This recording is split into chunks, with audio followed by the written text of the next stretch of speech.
Good morning, engineering buddies. So let's continue solving problems under plane geometry, circles, and other miscellaneous figures. So problem number 2. If the radius of the circle is decreased by 20%, by how much is its area decreased? Sige. So first things first.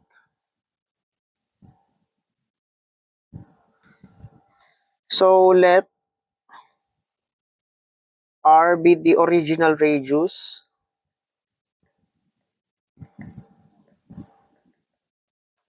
And then since nag-decrease siya ng 20%, so 0.8 R na lang yung reduced radius. Kasi nabawasan siya ng 20%.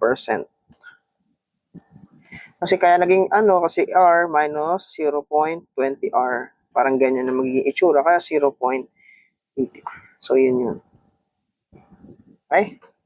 By how much is air decrease? So, since all circles naman is similar, and alam natin, pag area, since similar circles naman, so area original is just area reduced.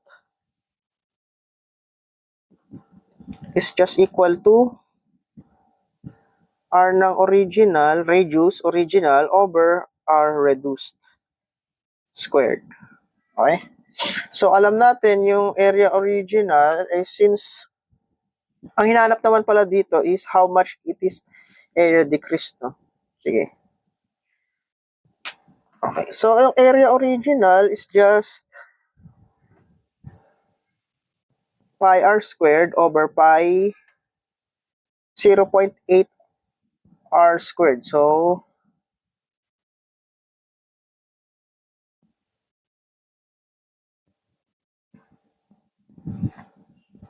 0.64 r squared is just equal to r squared over 0.64 r squared. But ito makakancel si pi, makakancel to.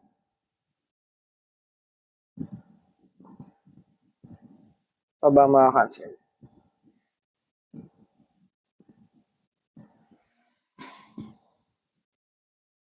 Tama ba? Ito, magiging 1 over 0.64. Tapos ito, yan. Sige. Then, base dito, yung area reduced is just ang natira dyan ay 6.64.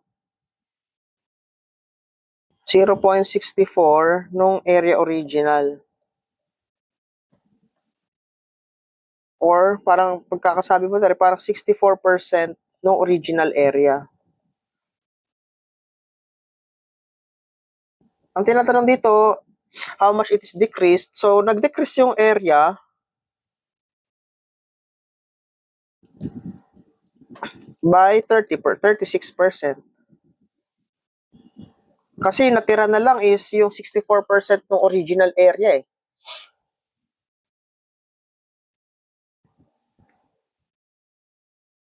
Okay?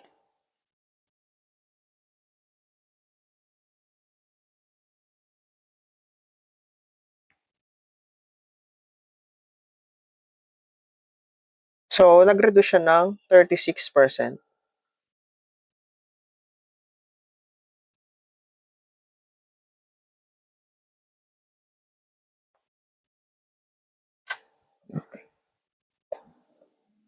So, yan ay sagot natin.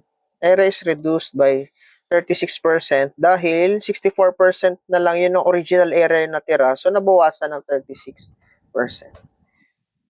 So, I believe it is letter A. Okay? So, next. Find the area of the shaded portion. So, natin gawin, drawing lang ulit natin ng malaki para mas ma-visualize natin. Let's say green.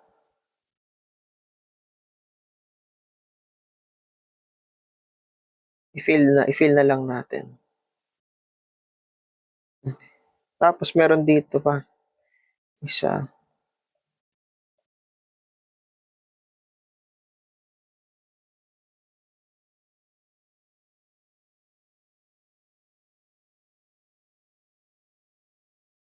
Yan, para may ganyan.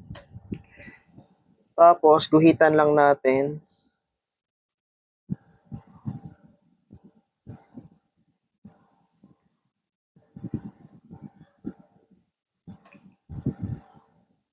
Guys, ano tong, itong blue na to, anong part to? Chord yan, ah. Pag lumagpas, second line. Yan, chord yan kapag hindi lumagpas sa circle. Yan, parang ganyan. Okay?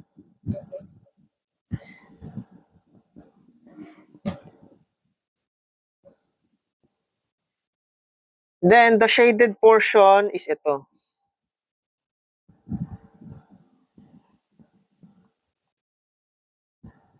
Ito yung shaded portion.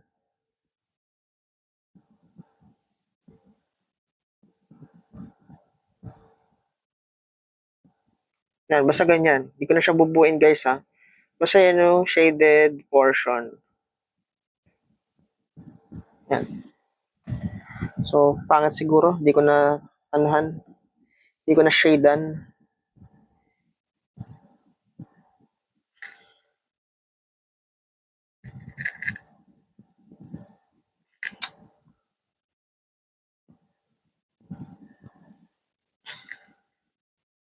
Yan.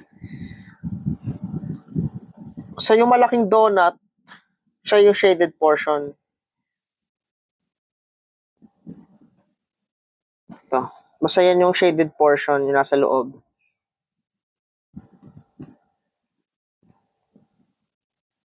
So, ito daw 10. So, kapag parang divide natin, ito 5. Ito 5. Ito 5. So, ako, ginagawa ko dito para ano ulit, mag-drawing na ulit tayo ng triangle. Yan. So, draw tayo triangle. Then, extend up to this. Yan. Ngayon, nakabuo tayo dito ng radius ng maliit na circle. Tapos, itong R, yun yung radius ng malaking shaded portion. So, yung bali, ang area shaded is just equal to pi R squared. R, yung malaking R is the radius of the green circle minus pi R squared. Yan, parang ganyan, no? Tapos, from the right triangle shown, so, isolate natin yung right triangle na nabuo natin. Yan, di ba ganyan? May nabuo tayong right triangle.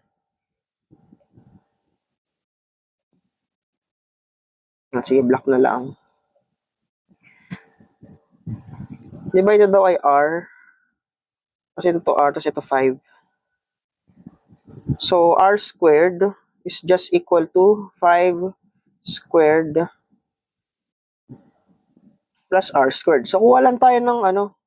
So, 25 is just equal to 25 R squared minus R squared. So, bakit natin ginanyan? Kasi dito, di ba area shaded, pwede natin i-common factor yung pi, tapos matitira dyan, R squared minus R squared. Eh, itong R squared minus R squared, ito siya, oh. Squared yan, ah. So, 25 pi. Yan na, ganyan lang siya, guys. So, yan ang area shaded. So, that's the final answer.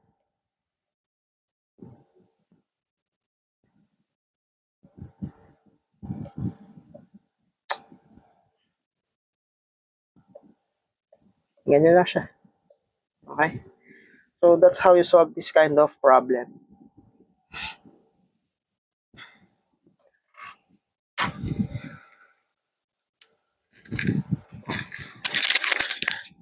So, for more engineering tutorials, please like and subscribe to my YouTube channel and hit the bell button para updated tayo sa masusunod pa nating tutorials. So, meron pa tayong couple of examples under plane geometry circle. So, stay tuned and let's keep learning and happy watching, engineers.